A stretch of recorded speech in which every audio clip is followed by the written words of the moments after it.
Welcome, Ari, to the Biohacker Babes podcast. We're so happy to Thank, have you today. thank you guys so much for having me. It's a pleasure to be here. Yeah, we have been counting down the days for this interview. We're super excited. I've been following your work for a long time. We were just chatting before we hit record. I'm assuming I've been following you maybe since 2016, around that time. And I was personally really drawn to your work and your story because I personally went through a similar health journey. And our listeners, you maybe have heard my story before, but Ari, I'm just now telling you on the spot.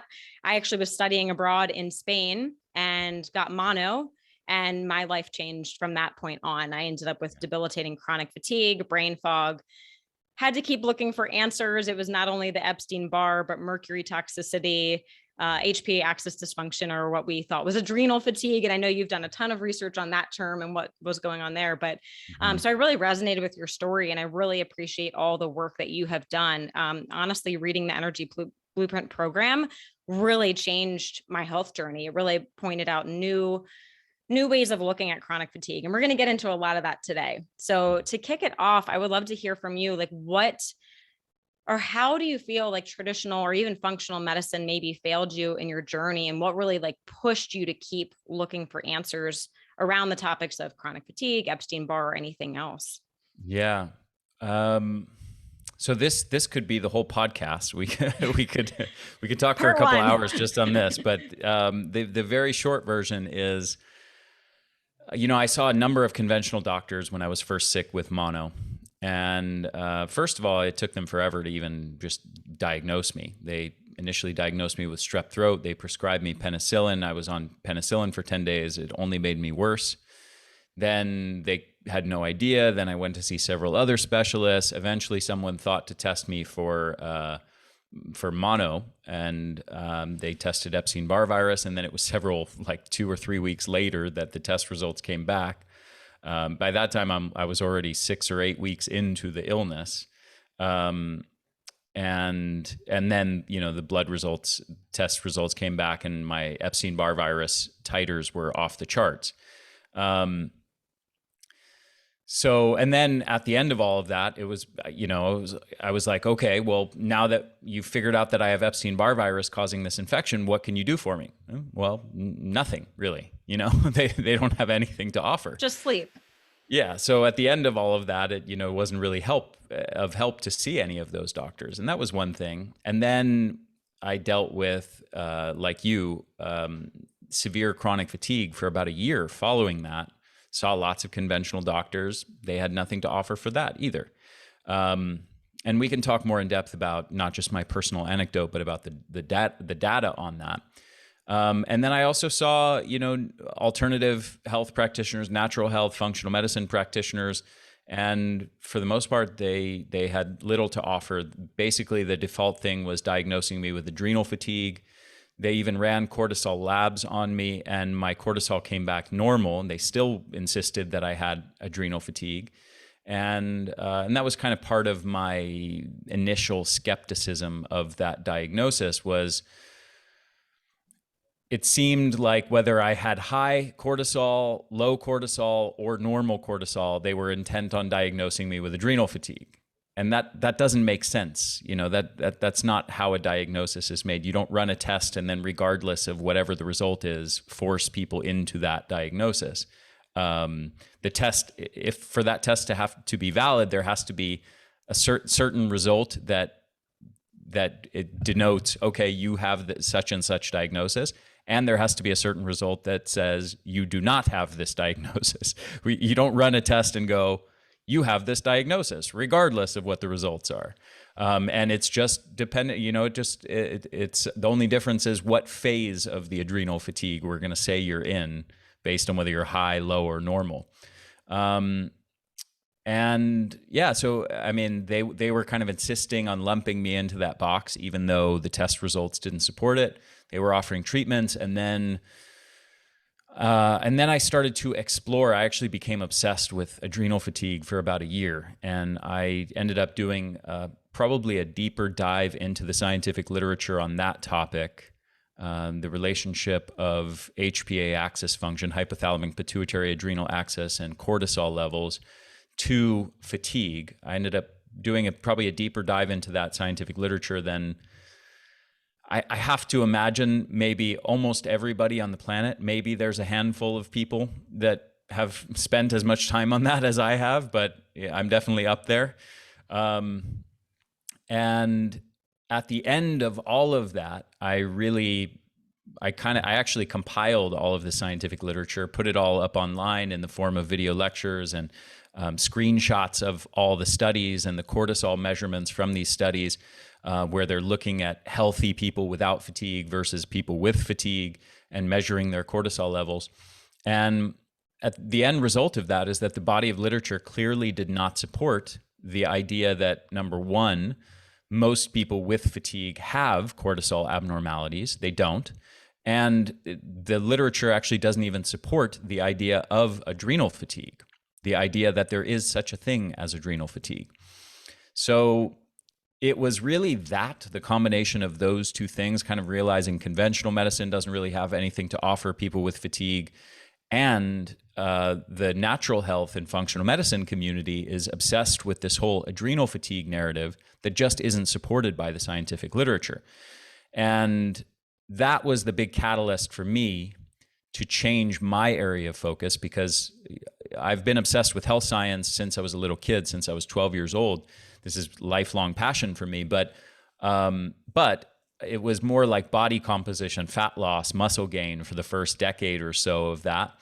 And then this experience was the catalyst that made me go, doesn't seem like anybody really knows what is actually controlling human energy levels. So maybe I can shift my focus there, and be the guy who sort of builds out a real scientific framework of what controls and regulates human energy levels. Why are some people fatigued? How do we get our energy back? How do we optimize our energy?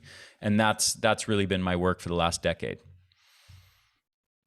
So amazing. It's so interesting that functional medicine has kind of created that term adrenal fatigue, and it's evolved so much over the last decade. Plus, it sounds almost like this IBS diagnosis. It's like this collection of symptoms that we don't really know what it is. No one wants to admit that we don't know. So they just want to put you into a category rather than accepting that we don't know everything and continuing to ask questions. So I think we could spend the rest of the podcast going into what you then discovered was actually the root of chronic fatigue. But in a nutshell, can you introduce what was missing, or what did you wish that you had known then that you know now? Yeah. Let me comment on the first part of what you said, because actually what you said there is very interesting. What that whole experience made me realize is the extent to which probably like 99% of people and this is true of anything, whether we're talking about MDs or functional medicine doctors or personal trainers or chiropractors or physical therapists or whatever, like 99% of people are just following and repeating what they hear other people saying, instead of actually digging into the primary literature themselves and drawing their own conclusions. And so this is how you can have a situation where you have this is almost like too absurd to even put into words, but you can have hundreds of millions of people and tens of thousands of practitioners and people with impressive credentials who believe in something, who are diagnosing their patients with something that the scientific literature doesn't even support is a real thing. Like, that's the extent to which people can just follow and sort of regurgitate what they hear others saying and accept it as true. And yeah, so anyway, I think that's an important thing to just be aware of, is how many practitioners are just sort of following cookie cutter recommendations and ideas that other people are saying, instead of really thinking for themselves and analyzing the literature for themselves. And then the second part of your question, sorry, I went on a digression there about that topic. It was just important to say, but totally important. Yeah. The main part of your question was, say it again. What would I sort of do differently now? What do you wish you knew back then that you know now? Well, the importance of the mitochondria, number one. Basically within conventional medicine, and you ask them what controls, what regulates human energy levels, and you get one of these. we don't really know. Huh? And the data on that is basically there's research from a paper called Fatigue and Overview, which is basically a compilation of the literature and evidence-based guidelines for physicians in terms of treating their patients with chronic fatigue. And this paper literally says only in 5% of cases, 5 out of every 100 people that come to them complaining of chronic fatigue, do they find anything on their blood test results that can explain their fatigue. 5 out of every 100 fatigued people. Wow. And typically that's something like they find anemia, they find diabetes, they find hypothyroidism, something like that. But 95 out of 100 people that go to a doctor complaining of fatigue are not told anything as that can explain their fatigue. They don't know. And most of those physicians don't have any training in nutrition, don't have any training in like sleep optimization, circadian rhythm, other lifestyle habits, factors, which are the main factors that are driving energy problems. So, they don't really know. And then within alternative functional medicine, natural health, everybody's been focused on the adrenals, which is wrong. And the main thing, just a quick digression, that's not to say that cortisol and adrenal function and HPA axis function doesn't relate in any way to energy levels. It is one potential variable, just like thyroid hormones are a variable, testosterone is a variable, estrogen and progesterone are a variable, growth hormone and a million other things, right, in the body are also one of many factors that play a role in energy levels. But what is really the most upstream thing that is actually regulating, controlling human energy levels is actually our mitochondria. And the mitochondria were taught to us in college and high school biology courses as these sort of mindless energy generators. They're the powerhouse of the cell is what we learn in biology. And that's true, and they are that.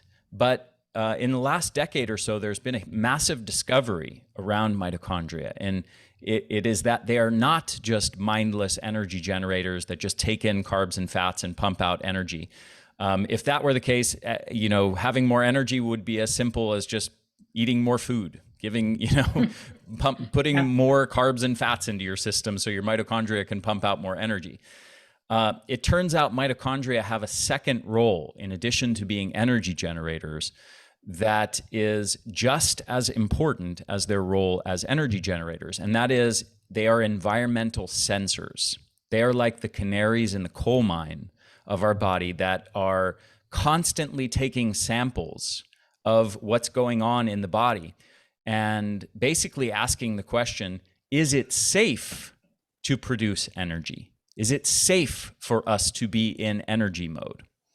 And if it's not, if they're picking up on signals that it's unsafe, that the body is under stress or under attack in some way, they turn down the dial on energy production and shift resources towards cellular defense. Now, if this sounds like a weird concept, let's imagine the three of us were in a house together right now, and we were in, let's say, the Ukraine, and the Russians are attacking, and they throw poison gas in the street. Okay, it would be a huge mistake for us to just go about our normal daily routines and say, well, let's leave the windows open, let the fresh air in, let's go for a walk outside, enjoy the day. It's a beautiful day outside. Let's go exercise, right? Let's go for a run in the park. If you do that, then if you continue to operate in that mode, then you are going to be exposed in a much bigger way to that stressor. So what makes sense in that scenario is to shut things down, to seal off the house, to stay indoors, to not be in energy mode where you're going out and you're out and about, but you're sealing yourself in and protecting yourself from the threat. And that is exactly what our cells do, orchestrated by the mitochondria in response to stressors.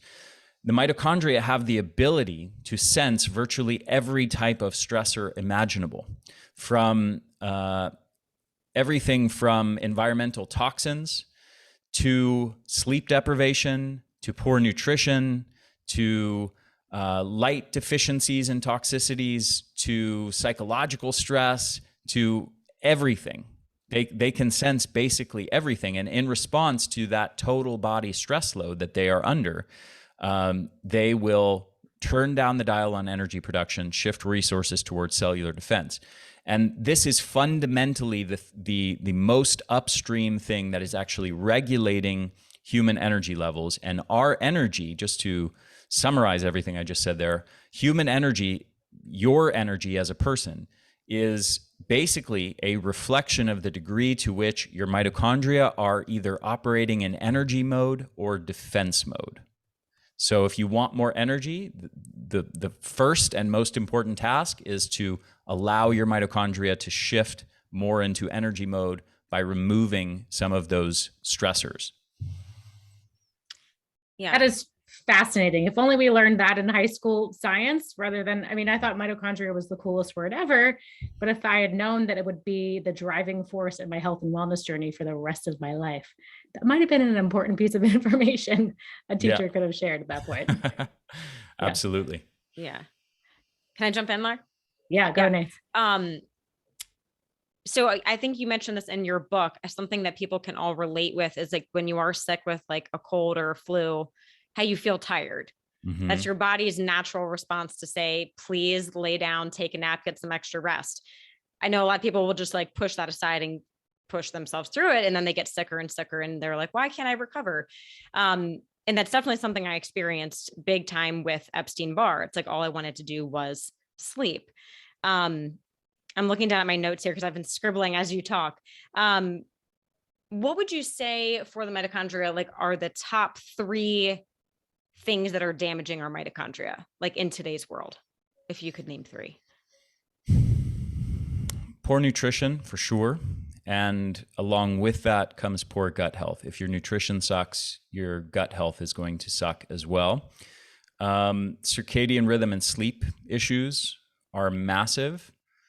And I would say environmental toxicants. And then I'll add a 4th, and this is maybe its own thing, which is hormetic stress, which is lack of hormetic stress. And we can talk about what that does to mitochondria. But I also want to comment on what you said about just the sickness. This is an experience of exactly what I'm talking about. If your mitochondria are perceiving that they're under attack from a pathogen, from a virus, for example, that's what they do. They shut down energy production. They turn down energy production, shift resources towards cellular defense. You, as a person, subjectively experience the symptom of being tired, being low energy, and being sleepy. And what's important to understand, I just want to emphasize this, is that is actually an adaptive, intelligent response by the body. It is helpful for your body when it is under attack for you to rest and allow the body to not be forced to produce lots of energy, and instead to shift resources towards cell defense. If you've got a cold or a flu and you go about business as usual and you say, I'm going to go to the gym and I'm going to work out and I'm going to go for my 5K run, you will actually hinder your immune function and make yourself sicker by doing that. Okay, so this is an intelligent response by the body. And this general principle is widespread in nature. Why do bears hibernate in the winter during a harsh winter? It's the same principle. When the environment is perceived to be harsh, the body responds intelligently by turning down the engines to survive a harsh environment better than it would if the engines were kept running high. And this is true of many, many different animals. Microscopic animals and worms and things like that go into a state called dower in response to perceived harsh environments, where they essentially go into like a state of hibernation or dormancy. And as soon as they perceive the environment to be safe again, after weeks or months in that state, they turn the engines back on and will basically come back to life. So what I think is that we need to perceive chronic fatigue as essentially the same thing. It's not black or white. You're not in hibernation or awake, right? There's some gray area between where your body basically is sort of engaging in a hibernation-like state. It's down-regulating. It's turning down the engines, not completely to the point where you're dead, but to a large extent, it's turning down the engines in terms of energy production to help you better survive this perceived harsh environment. Mm-hmm. Mm-hmm. So if someone is battling, maybe it is a virus or some kind of pathogen, and that's why their cells are responding that way, do you feel like they need to eliminate that pathogen before they can start doing all this other stuff? Or can they do it at the same time, like focus on mitochondria and detox at the same time? Yeah. Well, so are you talking about specifically pathogens like infections? Yes. Okay. Chronic infections are a tricky subject, and I think it probably differs depending on the specific pathogen you're talking about.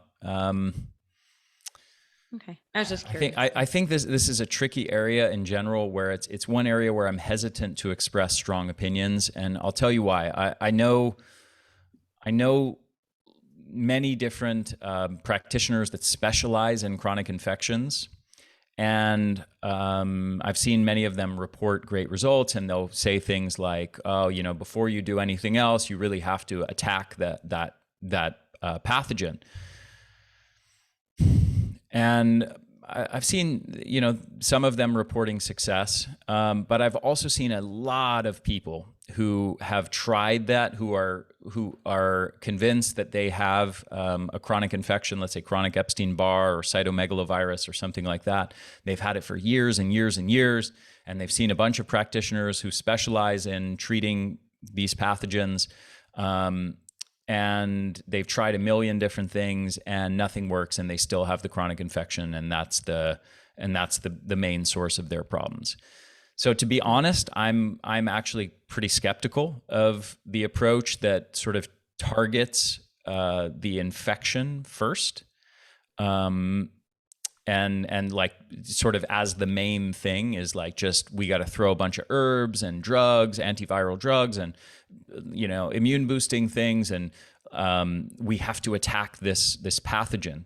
I just haven't seen it get great results in my experience in the people that I know who are complaining of chronic infections. I'm of the opinion that what we really need to do is build up the body's overall health. So, I liken it to this. Like, if you are, let's say you're driving a car and you drive a Ford Explorer or whatever, and your car starts to have a problem and it's making a weird noise, or it's not starting, or something like that. You take it to the mechanic, they're going to plug it into the system, and they're going to figure out, what is the thing that's causing that? Oh, your muffler is falling off, or your catalytic converter is broken, or your spark plugs are kaput, and we need to replace your spark plugs, whatever it is. And then you replace that muffler or the spark plugs or that one specific part, and you're off. You're sort of as good as new, right? The body really isn't like that. The body is deeply, deeply interconnected. All the systems of the body. You don't have a thyroid problem in isolation from everything else. You don't have a testosterone problem in isolation from everything else. You don't have brain fog in isolation from everything else. You don't have a gut problem in isolation from everything else. The gut is connected. There's a gut-brain axis. There's a gut-immune axis. There's a gut-lung axis, a gut-skin axis, a gut mitochondria axis, right? Everything is connected. So nothing occurs in isolation.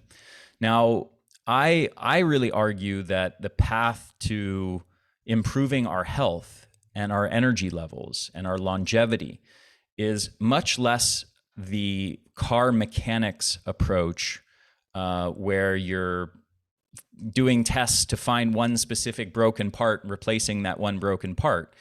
And it's much more the skill set of the car engineer, the one who is designing and building a car from scratch that's an amazing car. Like, I want to learn about how to build a great car, not from the mechanic who knows how to diagnose a broken muffler or broken spark plugs and replace them. I want to learn how to build a great car from the guy who designs and builds a Ferrari, right? That's a different set of skills and knowledge than the car mechanic. And I really argue with the body, because everything is so interconnected. What we need to do is be trying to build our body, trying to optimize the function of all the different systems of our body so everything functions better. The body either exists, because everything is so interconnected, it either exists in downward spirals of all the different systems of the body functioning more and more poorly and having negative inputs on the other systems, or positive upward spirals of better and better function. To the extent that you, for example, just to take one layer of this, so we could talk about nutrition, obviously, but let's say just circadian rhythm and sleep optimization. If you pull that one lever of circadian rhythm and sleep optimization, you will optimize everything. You'll have a positive impact on everything, every other system of your body. We know that the circadian rhythm and sleep hugely influences, just to name a few, hugely influences thyroid hormone, cortisol, testosterone, melatonin, growth hormone, right? All of those hormones are intimately connected with circadian rhythm. We know that neurotransmitters, dopamine, serotonin, GABA, orexin, all of those neurotransmitters that impact on mood, motivation, joy, emotional states, wakefulness, energy, libido, all these things are impacted by circadian rhythm and sleep. We know that circadian rhythm and sleep relate hugely to autophagy and mitophagy, the ability of our mitochondria to sort of clean themselves up and repair and regenerate themselves each night while we sleep. So and that's true for all of the mitochondria in your body, which are responsible for producing virtually all of the energy for virtually all of the trillions of cells in your body. So if you're pulling that one lever of optimizing your circadian rhythm and sleep, let's say you start wearing blue blockers, you start carving out an hour extra each night for yourself to sleep, you're now optimizing hormones, neurotransmitters, cellular regeneration, and mitochondrial regeneration throughout your entire body. You're helping everything function better. So,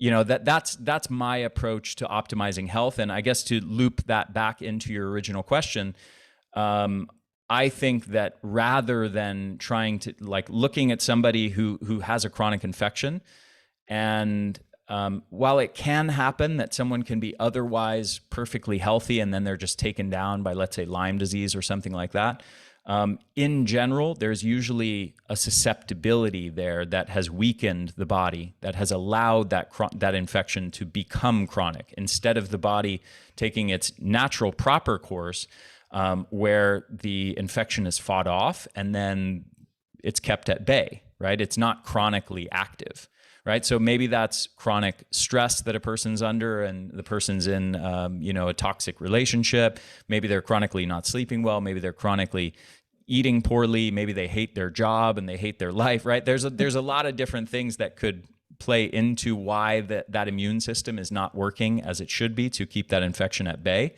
But I'm not inclined towards the approach that just says, you've got a chronic infection, let's throw a bunch of antiviral herbs and drugs at it.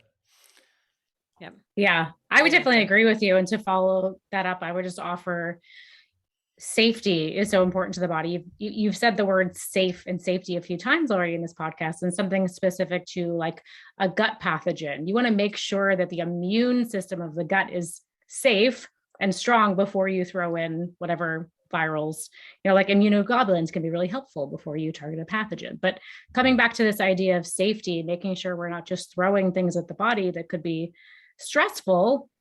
And I'm just thinking with chronic fatigue, people don't like to be tired, right? Like the second someone's tired, they're like, I'm not going to be productive. Why would I rest when I could take a stimulant and keep going?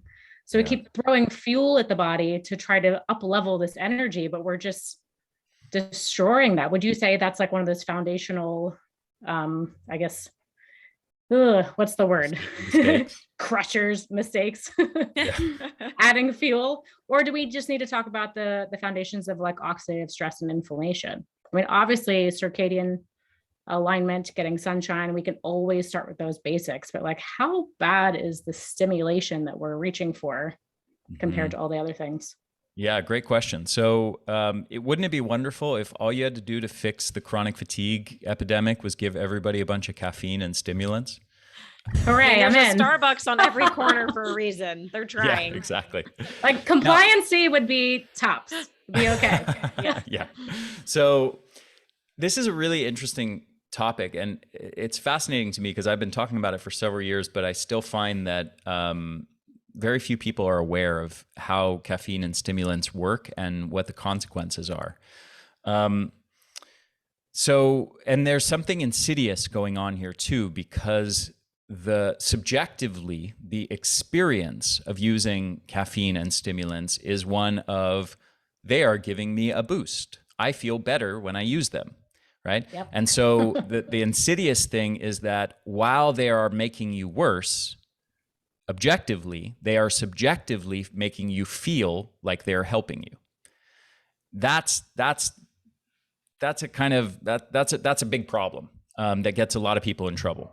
So here's what's going on. Let's talk about how they work. So first of all, the brain has a certain balance of stimulatory and inhibitory neurotransmitters, stimulating, energizing, wakefulness, and inhibitory neurotransmitters that are relaxing, calming, make you sleepy, low energy.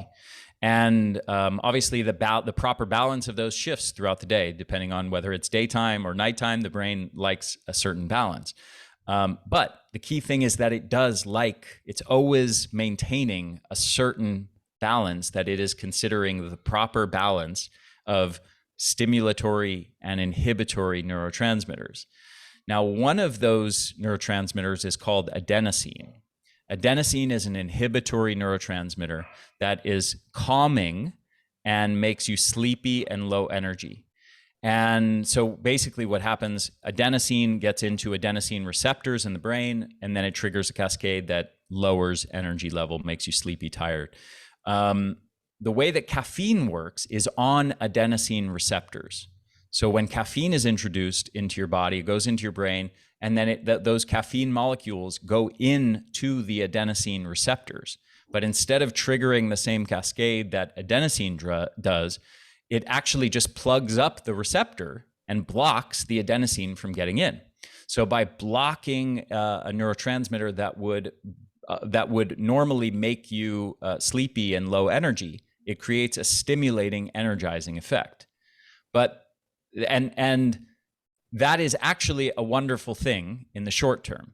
If you take people who are what's called caffeine naive in the literature, meaning they don't normally consume coffee or caffeine, and you give them caffeine, you can measure all kinds of improvements in energy levels, in mood, in cognitive performance, in physical performance. And those are genuine improvements. And so this is from those studies, we have established, all of this literature that says caffeine gives you a boost in this. Caffeine makes you perform better on tests. Caffeine, boosts athletic performance and endurance and time to exhaustion and this, in cyclists and whatever, things like that. And all of that's true, but only in the context of caffeine naive people consuming caffeine. And all of that disappears within only about 2 to 3 weeks of daily caffeine use. So what's going on is, again, the brain likes a certain balance of those neurotransmitters. So when you are using caffeine on a daily basis and blocking that adenosine from getting in and doing its job, the brain basically says, we're being overstimulated. We need to bring things back into balance. So within less than a couple weeks, the brain starts making adaptations, negative neurotransmitter adaptations to the caffeine use, where what does it do in response to that adenosine signaling not happening? It creates more adenosine, and it creates more adenosine receptors to increase adenosine signaling.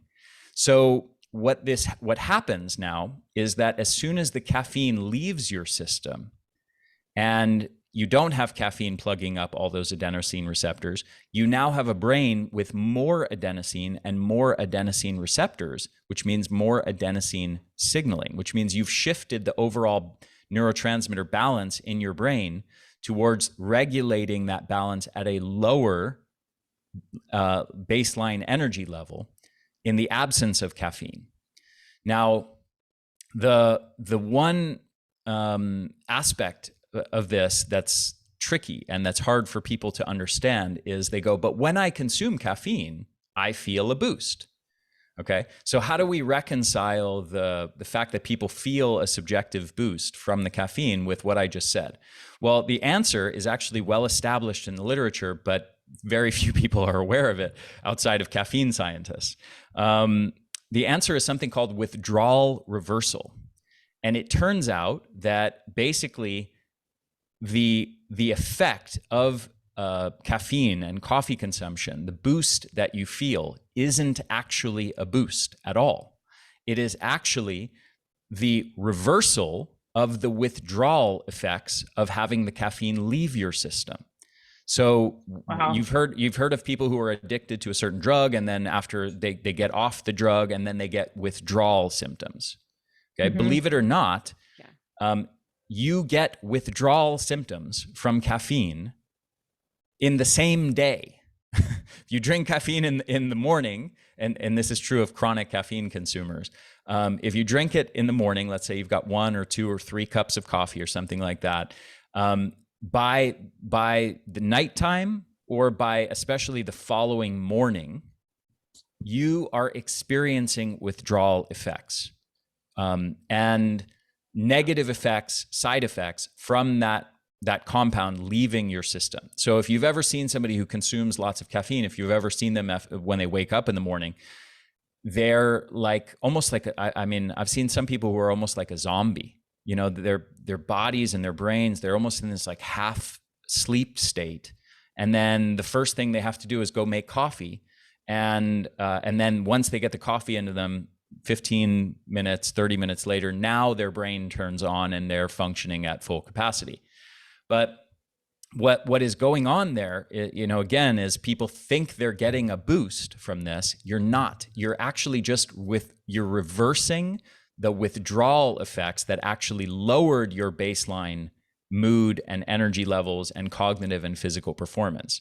And in other words, you have now made yourself dependent on caffeine in order to function at what used to be your normal level of energy and mood and cognitive and physical performance. So this is a really insidious thing, and people don't understand that the boost they're getting isn't a boost. You're just boosting yourself back up to what used to be your normal. Oh, That's it's such a pretty sad wild. story. Quick question.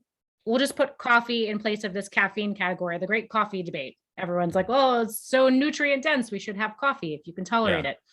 Would you argue to put coffee in more of a hormetic category and just use it intermittently for hormetic purposes rather than the nutrition category, which some people are, you know, hell bent on saying it's going to make you. The tricky part about coffee is that there is quite a bit of research showing that it does have various health benefits. It is associated with lower rates of various kinds of diseases. So I don't want people to misunderstand me and think that I'm claiming coffee's all bad, there's no benefits, Sure. it's all just killing you and whatever.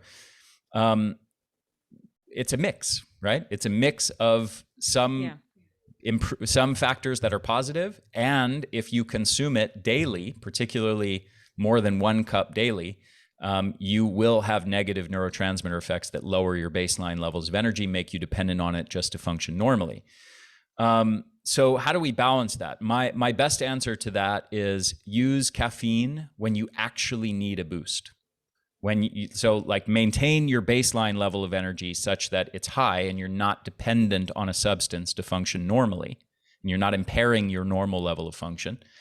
And then from that position of high baseline function, use a stimulant when you actually need a boost, not as just a daily ritual every day, but as something when you are going to work out 4 days a week before your workout, let's say, or before a really extra hard day at work. Like I have like 6 podcasts today, which is probably 3 more than I'd ideally like to do because it's a bit taxing and I like to spend time with my kids. That's a lot. Yeah. Yeah. So, maybe like I had a coffee this morning, but I have it probably 3 days a week, let's say. And that's all it takes is now you can have a balance between, having some coffee, having some matcha, green tea, black tea, whatever you like, sometimes, but maybe not necessarily every day, certainly not multiple cups daily. And now you're getting that compound in your system and getting those health benefits, but you're not overdoing it to the extent that you're suffering negative side effects. Like let's take exercise as an example, or sun exposure. We could look at a lot of things. Like the sun is amazingly beneficial for human health. It's a subject of my next book. I've written a lot about this, and the sun is incredibly powerful, and I think hugely underrated and misunderstood. But if you do like 5 hours of sun exposure every day, you're probably going to have net harm in most cases, unless you're of African ancestry and your skin can tolerate that much sun. You're going to suffer, skin damage, sunburn, and DNA damage in your skin as a result of that, which is probably going to outweigh the positive aspects of the sun exposure. Same is true of exercise. Exercise is one of the healthiest things that you can do, but it's also the case that if you are an ultra marathon runner, you might calcify the arteries around your heart and maybe have a heart attack or something like that because you're overdoing it. So yeah, the same is true with caffeine. We need to be able to use it in a way where we can get benefits from it without incurring negative effects. Yeah, I mean, I think it goes back to the Goldilocks rule with all of that, all these forms of hormesis. Like maybe that 3-minute cold shower is enough rather than doing that 20-minute cold plunge because Joe Rogan did it, right? Like, Yeah. always monitoring that. So you are an expert on circadian rhythm, and obviously coffee is going to be damaging to that. So I want to kind of stay on this thought. But what about the role of the mitochondria and the linked circadian rhythm? Can you speak to that? Yeah. There's a lot there. I will say caffeine is not necessarily harmful to circadian rhythm. If it's consumed at the right time of day, in the morning, then it's not necessarily going to harm your circadian rhythm. It is a circadian molecule. It's a circadian amplifier. So there's an argument that using it in the morning can actually help amplify that. But this is another sort of nuance. Different people metabolize caffeine differently. So some people are slow metabolizers, some people are fast metabolizers. And if you consume it too late in the day, let's say afternoon, for some people it might not be an issue. For other people, that caffeine is going to stay in the body. The half-life is so long that they're still going to have caffeine in their system by the time they're trying to go to bed, and it will disturb their sleep, either their ability to go to sleep or their sleep quality. That's me for sure. If I have caffeine after 1 o'clock, done. Versus our mom, she can have a cup of coffee at 9 p.m. We're like, I don't know how you do 11 p.m. Yeah. There's something, this is even further digression, but I have seen people who actually get sleepy from coffee and can consume coffee like right before bed, and it helps knock them out. And I actually don't. I'm sure somebody has an explanation for that, but I don't. Interesting. But yeah, so there's definitely nuances into how people metabolize it. And I will say in general, the people who I know who are like that are people who drink typically 4 to 6 cups of coffee every day, at least. So they probably have a lot of negative neurotransmitter adaptations. But so the relationship of circadian rhythm with mitochondria is very complex, but here's a couple layers to it. I mentioned one before, that autophagy and mitophagy depend upon an optimal circadian rhythm and deep sleep and adequate sleep time. They also depend on being in a fasted state of physiology. So one key aspect of the circadian rhythm is feeding and fasting windows. So we have a central clock in the brain that is primarily responsive to light inputs. This is the central circadian clock that is regulating many different neurotransmitters and hormones and things like that. We also have peripheral clocks in virtually all the tissues of our body, from our brain to our heart to our liver to our intestines to our skin to our muscles, and there's clocks in all of these different tissues. And while the circadian clock in the brain is primarily responsive to light inputs, the peripheral clocks in all these other tissues of our body are primarily responsive to nutrition, food inputs. And the goal is to synchronize the two as much as possible. And I am sure you guys have talked about, light and artificial light at night and getting bright light in the morning. And there's a lot of cool stuff there. I'm really into light, but we'll leave that for another time. That's your next book, right? No. Sun is the next book. You've done a lot of red light. It will be in the sunlight book for sure. Yeah. Okay. So the peripheral clocks, which is what I talk a lot about in Eat for Energy, my new book that just came out, are responsive to these food inputs. And one of the foundational things that we need to do, probably the most important thing, is optimize our feeding and fasting windows. So in general, it's been shown by a researcher named Sachin Panda, a circadian clock researcher, that over 85% of Americans consume their food with a daily feeding window of between 13 to 16 hours per day. Now, what's optimal based on the research is about 6 to 10 hours per day. Okay. And less is not necessarily better. So don't think that 6 is necessarily better than 10. I would say the nuance there is, in general, the more overweight and sedentary you are, the more you will benefit from shorter feeding windows, and the more physically active and lean you are, the more that something like approximating a 10-hour window is probably better for you, just to fuel all your activities. But being in that window is ideal. And what that does is that allows for a 14-hour plus fasting window each night. And that fasting window is critical to allow our body to dip heavily into autophagy and mitophagy, where it's allowing those mitochondria that are dysfunctional, that are worn out and broken down, to be broken down, sort of chemically digested, and for the body to build new healthy mitochondria. And mitophagy is a quality control process of our mitochondria. It's our body has to identify and get rid of the dysfunctional mitochondria so that they don't continue to replicate and continue to be the dominant mitochondria in the cell, which can also lead to other problems like cancer development. But of course, fatigue, certainly. If your cells are filled with dysfunctional mitochondria that are not producing energy well, you're going to be much more likely to be fatigued. So the feeding and fasting cycle, that's one of the key aspects of how the circadian clock ties into the mitochondria. There's a number of other things, but one other thing I'll mention is melatonin.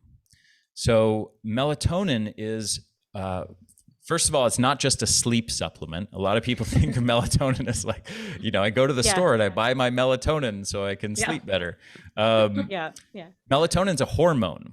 And melatonin is a hormone produced by your brain. There's more to that story. That's kind of novel discovery, but it's produced by your brain. And what is really critical about melatonin that most people don't know is not only does it help you sleep, it's not just this sleep hormone, but it's actually a mitochondrial hormone. It's the most potent mitochondrial antioxidant there is. So we are designed every night to bathe our mitochondria in melatonin. And that melatonin helps repair and protect our mitochondria. And it also interfaces with the internal, what's called the ARE, the antioxidant response element of mitochondria, where it actually recharges the internal antioxidants like glutathione and catalase and superoxide dismutase that allow the cell and the mitochondria to be resilient in the face of stress, to detoxify things, to protect themselves against damage from stressors, everything from pathogens to environmental toxicants and everything else.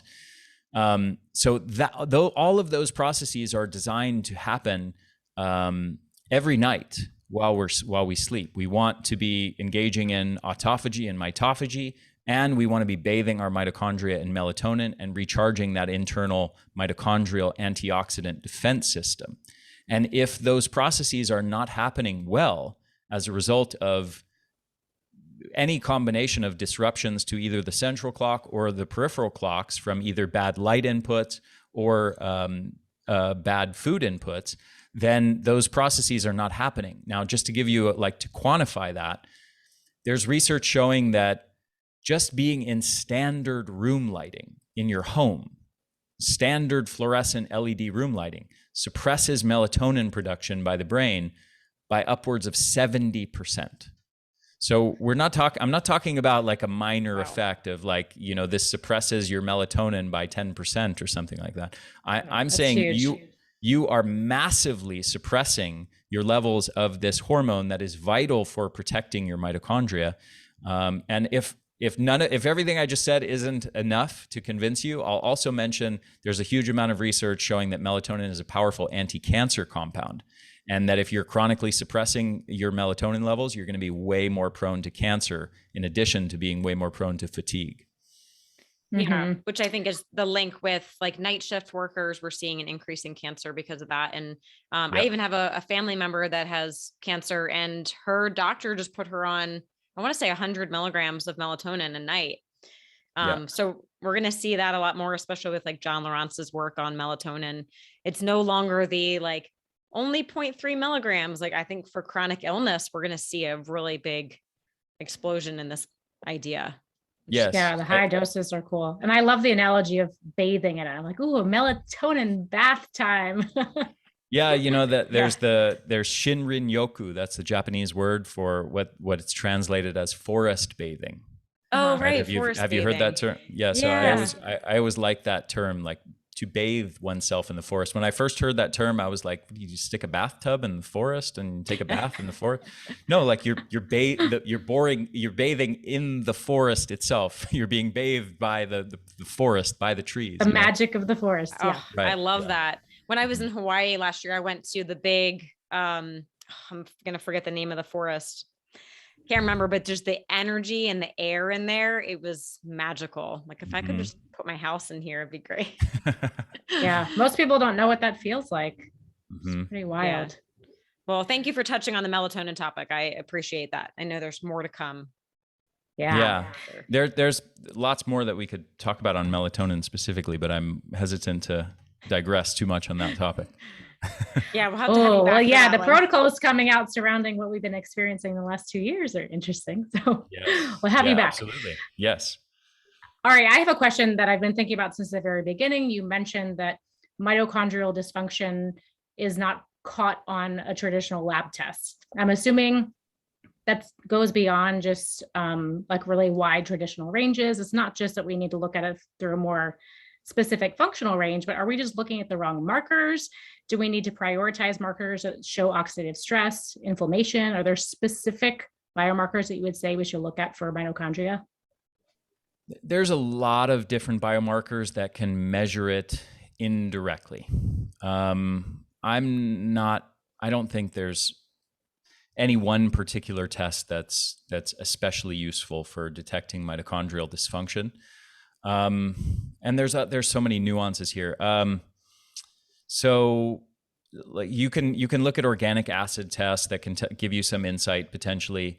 You can look, there's studies where they've shown that in people with chronic fatigue, they have lower levels of, for example, acetyl L-carnitine or CoQ10 and things like that. So certain cofactors that are needed for mitochondrial energy production have been shown to be low in people with chronic fatigue. There's a test that's been developed by Sarah Myhill, chronic fatigue doctor and researcher in the UK, and some of her colleagues called the ATP Profile Test that has been well validated in the literature, where they measure certain things going on in the mitochondria. There's a mito swab test where you swab the inside of your mouth.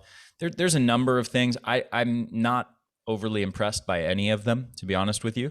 And I wonder if that will change in the next 10 years. Here's the thing. If you understand that mitochondria are the most upstream thing that's regulating your energy, there's two things here. Then number one, if you've got the symptom of fatigue, you already know, sort of by definition, that your mitochondria are not producing adequate energy. So like, does it really help you to go do some tests that then further tells you what you already know based on your symptom of not having much energy? That's number one. And then the second thing is, any test that you do, any of those things. So the way I describe mitochondria initially is not just that they become dysfunctional and they become like broken. It's also, and it's not even necessarily that they are incapable of producing enough energy.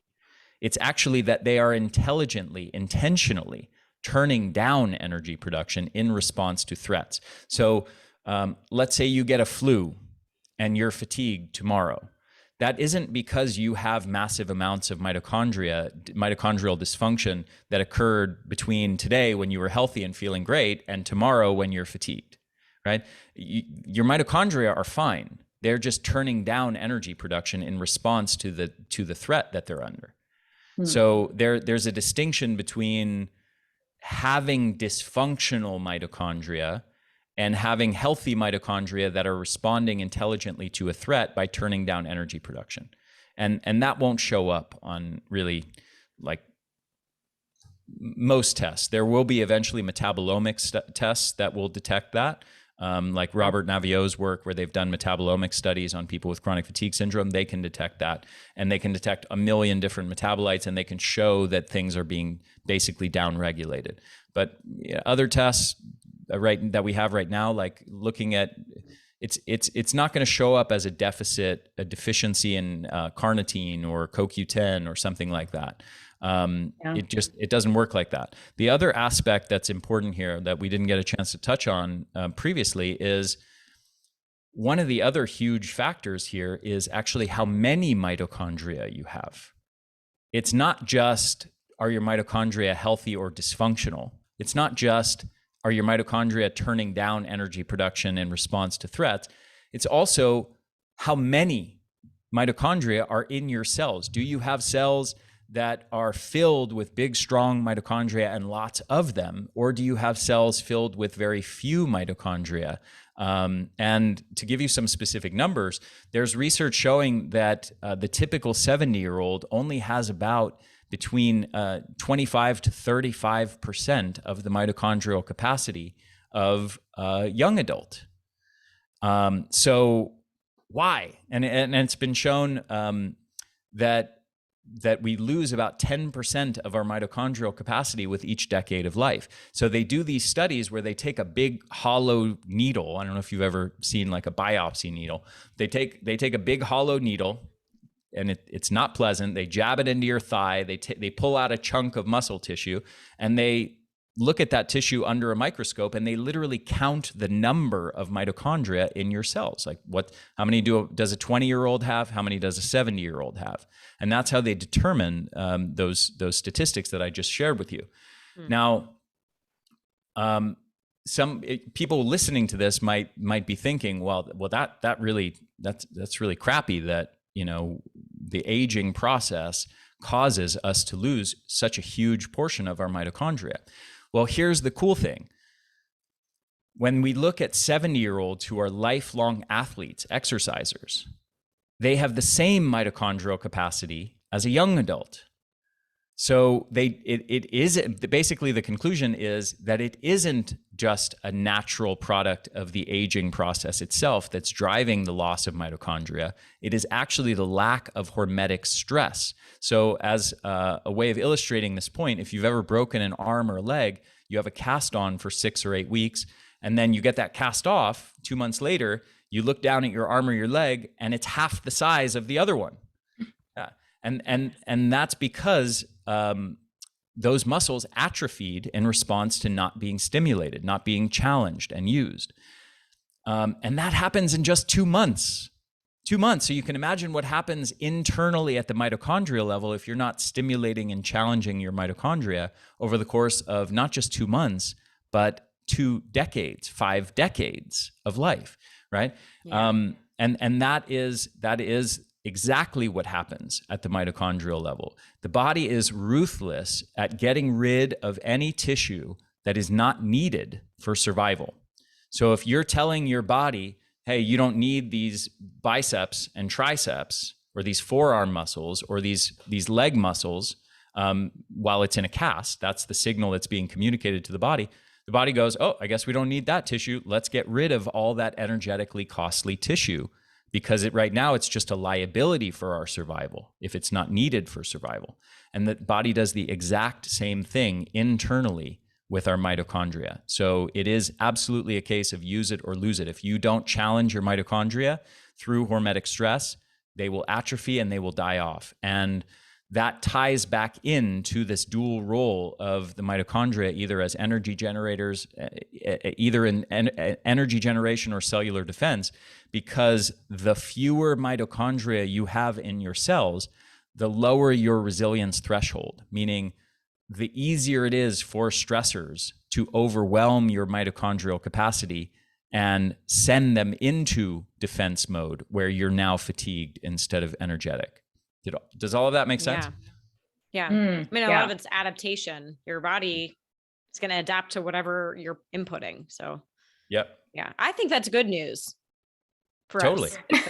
Totally. And well, the good news is that there's such a thing called mitochondrial biogenesis, where we can reverse that process. We can, if we have low mitochondrial capacity, let's say we're an old person, we've lost a lot of our mitochondria, we can now engage in hormetic stressors, in different types of exercise, in the use of different kinds of phytochemicals, in breath holding practices, in fasting, in heat exposure, in cold exposure, and combining some of these things together in a way where we stimulate the creation of new mitochondria from scratch. We can regrow them. So that's the really good news. Yeah, that's very empowering to hear. So wonderful.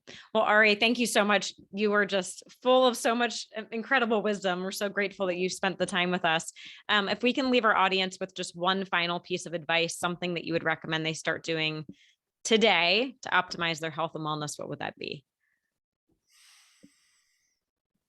I would say, let me give two. I would say, focus on your feeding and fasting windows, dial that in and commit to a specific routine. So just as, you know, one of my friends is Michael Bruce, who's considered the sleep doctor. And his number one piece of advice for optimizing your sleep and circadian rhythm is nothing fancy. It's consistent sleep and wake times. Commit to religiously going to sleep and waking up at the same time every day. And I would say in line with that, to optimize your peripheral circadian clocks and help synchronize them with that central clock in the brain, commit to eating at the same, having the same exact feeding and fasting windows every day. And then the second thing I'll mention is integrate hormetic stress in your life through some of those different practices that I just mentioned. You have to make sure you're stimulating and challenging your mitochondria, because it is absolutely the case that if you're not using them, you are losing them. Wonderful advice. I think we can It all is be very nice to know that we can strengthen our mitochondria, and they're like, it sounds like they're there, they're ready, they're willing. So thank you so much for sharing that advice. We're going to send our audience to your resources. Can you tell them where to find you?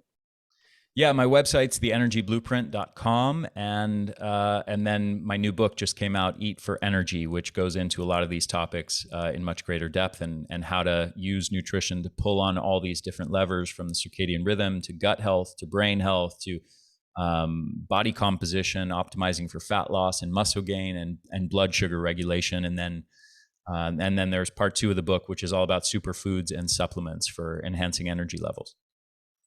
Amazing. Yeah, it's a comprehensive look and lots of goodies in there. We know everyone will enjoy it. So Ari, thank you so much for joining us today. It was such a pleasure to speak with you. Thanks for hanging out. Yeah, it was absolutely a pleasure chatting with you guys. And thank you for asking such great questions and being great hosts. It was a pleasure. Oh, thank you. And thanks to everyone that tuned in today. We'll see you next time.